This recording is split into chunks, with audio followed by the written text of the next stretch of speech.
Good evening, everyone, and welcome. It's great to see you again for another 6 o'clock live. If you're listening to this on the replay, again, thank you. My name is Laura Betts. I am founder and facility director of HyperbaricsRx down here in Fort Lauderdale. I am an oxygen expert, and many people call me the oxygen lady. I have a 35 plus year career in hyperbaric and diving medicine. I sit on a few different medical boards. And of course, again, I am founder and facility director of HyperbaricsRx. So, one of the things that I wanted to talk about is share a little bit of my experience and talk about three things that, with all of my knowledge, all of my training, decades of hyperbaric experience, three things that I would never do inside a hyperbaric chamber. The industry is growing faster than the education is coming along. And whether they don't know or they don't care, the result to the chamber occupant, and unfortunately could also harm the operator as well, ends up being the same. So ignorant or complicit. However, there's an awful lot of bad hyperbarics going on out there. So I thought I'd share a few things with you that I would never do as a hyperbaric chamber operator expert. Again, welcome. Thank you again for joining me this evening. And again, tonight's topic is going to be three things that I would never do, an oxygen expert, three things we would never do inside a hyperbaric chamber. All right, so let's just keep going from there. Now, I did do a topic not too long ago on our signature comprehensive consultation. If you're struggling with symptoms and looking to get to the root cause, you definitely want to check that video out and give us a call to schedule that comprehensive consultation with us. Now, our videos, we used to have a lot of videos on Facebook. We've moved all of our videos to YouTube. And tonight I'm going to be referencing a couple of deep dives that I did prior. And you can find our past videos archived on YouTube. There's an incredible amount of information there. Many of them are long form videos where I'm doing a advanced discussion on the topic to really arm you with experience and knowledge. And you need to take an active role in your safety, because I will tell you, not everybody is an ANDI certified hyperbaric facility like HyperbaricsRx. Not everybody has trained and certified staff. Not everybody has the quality of equipment that we have here. Not everybody takes the time and effort to make sure that the equipment is properly cleaned and properly maintained. And as was demonstrated with the recent unaliving in a hyperbaric chamber fire in Arizona, these things make a difference. This happened in July. Prior to 2025, we had very few incidents in the hyperbaric industry. In the history of hyperbaric medicine, there had been only about 80 of them in about 100-year history. It was arguably almost hard to hurt somebody with a hyperbaric chamber. But now, because of a essentially numbers game, they're treating it like a gym membership, and that's doing a tremendous disservice. My personal healing miracle is on our YouTube channel, how I got into hyperbaric medicine. And when I see a lot of this stuff, it really frustrates me, because there are people that are expecting something or hoping for something that the opportunity for efficacy has never actually happened. So again, let's get into our topic tonight.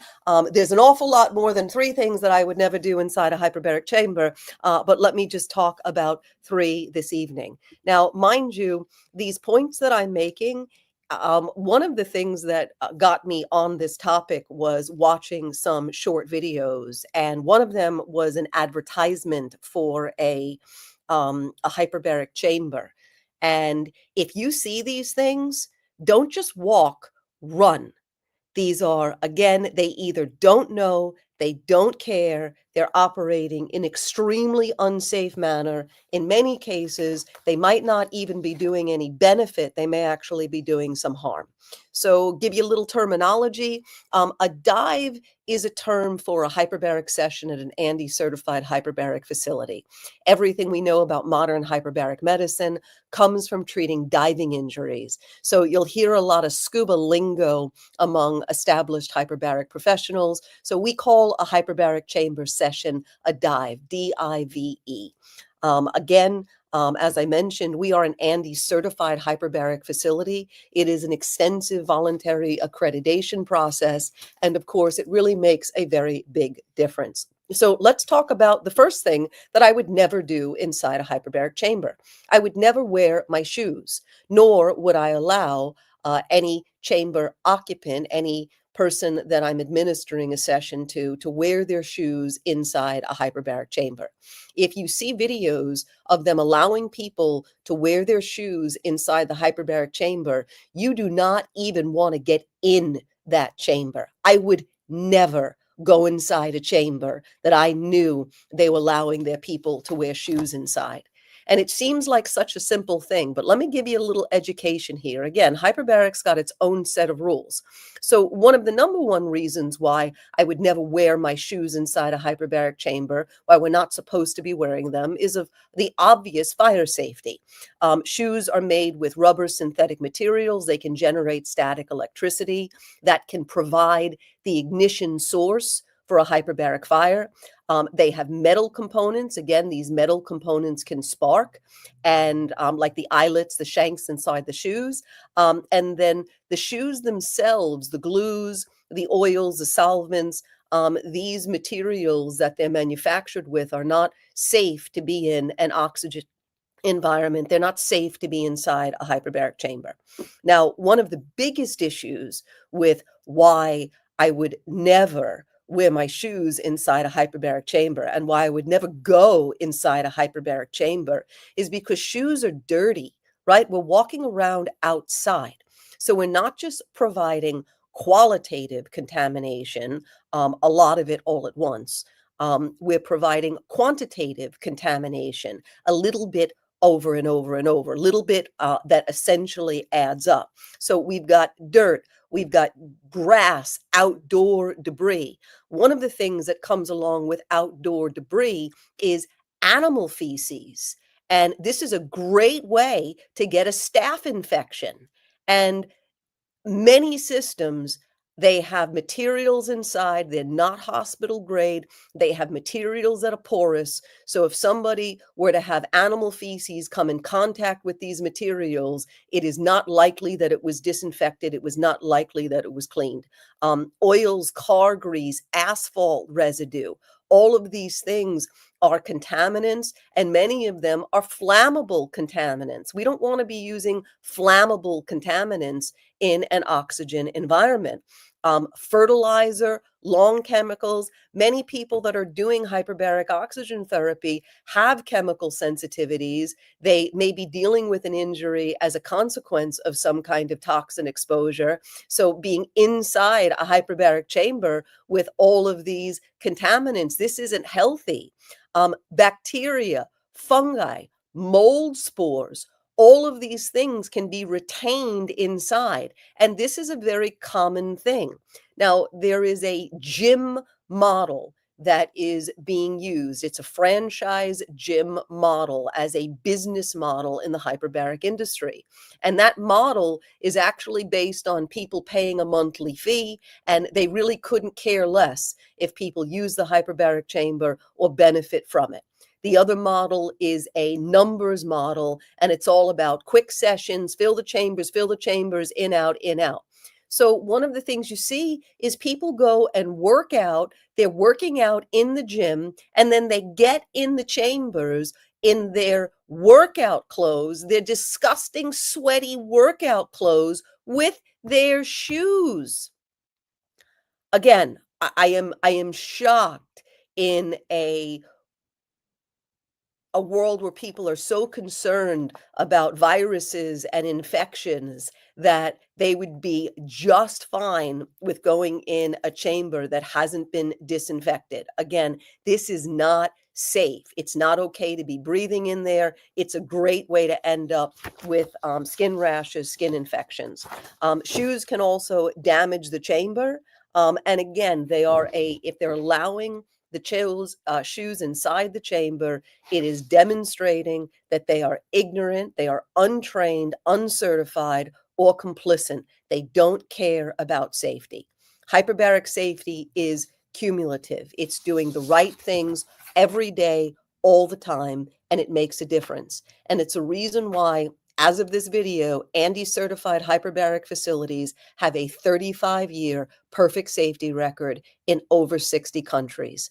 If you follow the rules, it's inherently safe. And again, going in a hyperbaric chamber with shoes is a high risk of contamination, not just to the chamber, but it can make you sick. It can give you a staph infection. It is disgusting. It is something I would never do. We do not allow it here.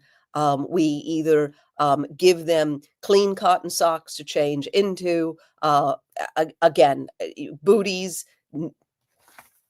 Again, you can see my face. I find the fact that I'm even sitting here having to discuss this disgusting. It is so outside of hyperbaric practices, and it is demonstrating how far the industry has degraded. Now, something else I would never do is I would never bring my cell phone inside a hyperbaric chamber. Cell phones themselves are subject to thermal runaway. These are very unsafe to be in a closed, contained environment with them. Not only do they contribute fuel, they contribute ignition source. And in the case of lithium ion batteries, even if they're sealed, they have their own oxygen source. So as they start to overheat, they'll continue to overheat. There are all sorts of examples of fires with cell phones. I'm sure you know somebody that has a story of charging their cell phone and the cell phone overheated. Some of you even know stories where they actually fully caught on fire. So I would never take my cell phone inside a hyperbaric chamber. I've done a deep dive on this. The video is literally, can I take my cell phone inside a hyperbaric chamber? And I encourage you to check it out. I talk a little bit more about thermal runaway. And again, if they're allowing you to bring your cell phone inside the hyperbaric chamber, what else don't they know? They are either ignorant, they don't know, or they're complicit. They don't care. And this is not just a risk to the person inside the chamber. Hyperbaric fires are catastrophic. The good news is they're pretty rare, but they are catastrophic. People in the proximity, people in the building would be hurt. The chamber operator would be hurt. I train and certify hyperbaric technicians. I train and certify hyperbaric chamber operators. I've had to change the emphasis in the program because this is not just an issue for the person inside the chamber. The chamber occupant, the staff member, is at risk. A lot of times, the same person that answers the phones that's making minimum wage is the same person that, with all of the other things they have to do, oversees the hyperbaric session. In most cases, the person is left unattended. I would never bring my cell phone inside a hyperbaric chamber. Just this year, in July of this year, there was a fatality as a consequence of electronic devices inside the chamber.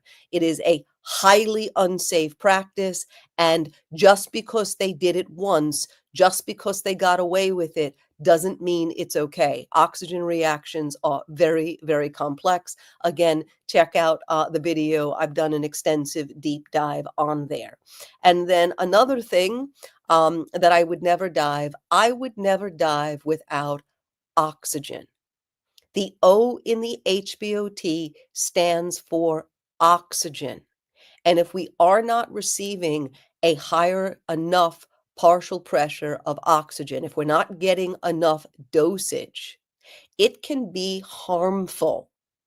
All the bad bugs, all the bad gut bacteria, a lot of parasites. Many of these things are anaerobic.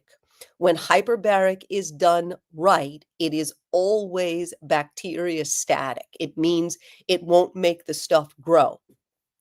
And when done at clinical dosages, hyperbaric oxygen therapy is bactericidal. It kills the bad stuff. Part of the reason why it's so effective in many chronic conditions, part of the reasons why it's used for very serious chronic infections is because of these bactericidal mechanisms. The idea that breathing air as therapeutic is just not accurate. It ignores the bugs. It ignores the holobiome. It ignores the gut. It ignores the fact that our immune system is in our gut. And if we have dystopic bacteria, bad bacteria, it is a whole challenge. I specialize in complex cases. I specialize in chronic conditions. Many of the referrals I receive have been to dozens of doctors, and often they've been to other hyperbaric facilities. You hear all the time stories on message boards and on social media posts about how they got sick after hyperbaric. They didn't do hyperbaric oxygen. There wasn't enough O in that HBOT. And I've done a deep dive on bacteriostatic and bactericidal. And again, it's another example of they're either ignorant, complicit. They either don't know or they don't care. It's just a numbers game for them. HyperbaricsRx, we are an ANDI certified hyperbaric facility. We are also a training and research site. So as a training and research site, we're feeding back data real time. Our efficacy and outcome is being monitored on many of the research projects that we're doing. And this is another reason why you want to go to an ANDI certified hyperbaric facilities. ANDI hyperbaric facilities, the protocols that they're using are based on the ANDI research sites. There's real-time active research going on. There's real-time active investigation going on. We have an incredible amount of information. I also want to mention that we provide our hyperbaric oxygen therapy using PVHO ASME hard-sided hyperbaric chambers. The entire hyperbaric industry has been taken over with unlicensed, uncertified. What these devices are actually capable of, they are being smuggled into the country illegally. How this is being allowed to happen is just I'm just shaking my head. And because these devices are unlicensed, uncertified devices, there is no safety and efficacy reporting. Now, as a result of that, there's an awful lot of people getting hurt. An awful lot of people getting hurt. As an inside industry person, we're hearing about these all the time. The whole reason why you want to have a PVHO ASME certified chamber is so that all these bad things can't happen. The device is sound. The device is engineeringly tested. I've talked in some other videos about the extensive safety standard for pressure vessel, which is what PVHO ASME is. So it really is a big, big deal.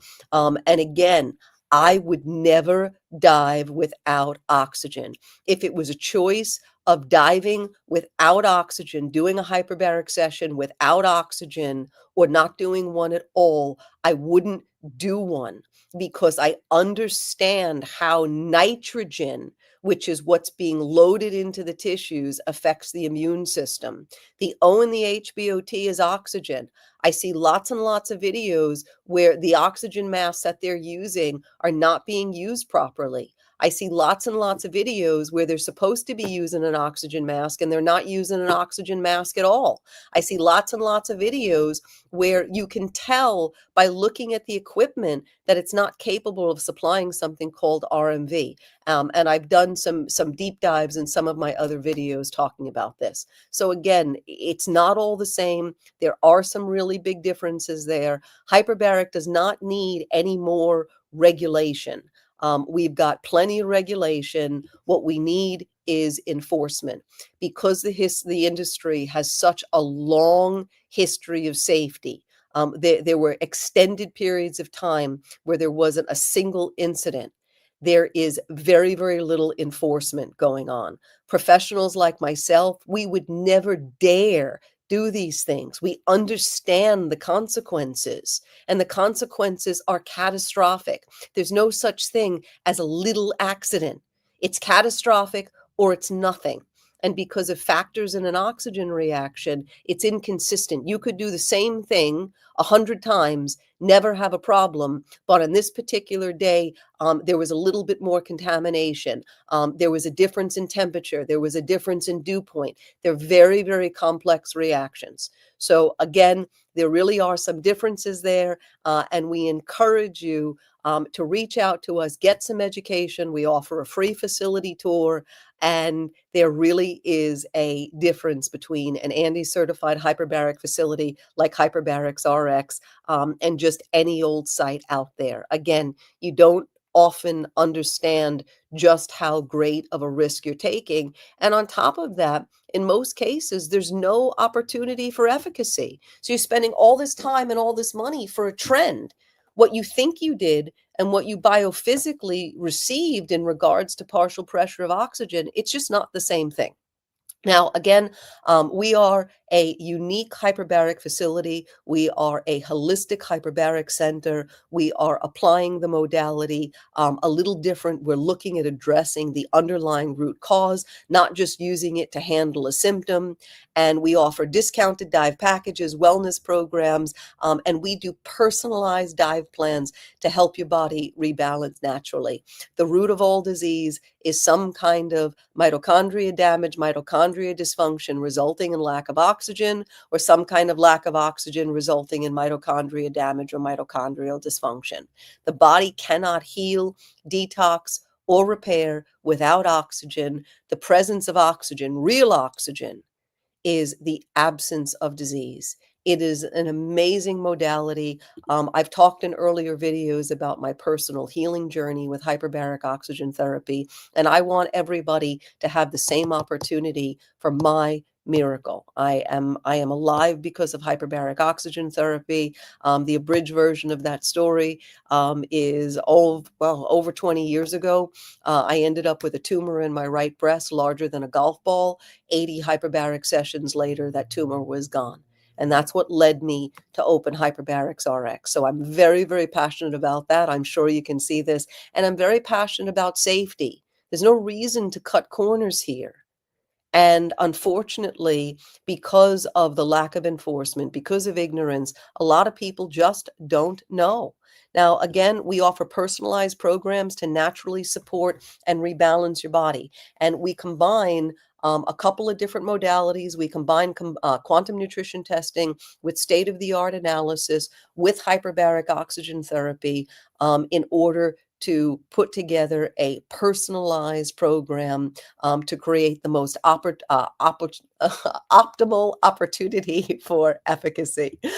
We are one of the oldest hyperbaric centers in South Florida. We were founded in 1999, and we are by far the most experienced. So again, whether there is ignorance or there is complicit, don't know, don't care, the end result to you ultimately ends up the same. And that means you don't get the results that you were thinking. And dare I say, you may even be putting your health and safety at risk. So again, I hope this information was interesting for you. If you're listening to this on the replay, I thank you again. Of course, you can see I'm really passionate about this, and I would love to share the miracle that is hyperbaric oxygen therapy with you. I do telehealth consulting all over the world. And of course, we are located here in sunny South Florida. So I encourage you to reach out, give our office a call, let us see how we can help you. We offer a complimentary discovery call. We offer a complimentary in-person facility tour and consultation.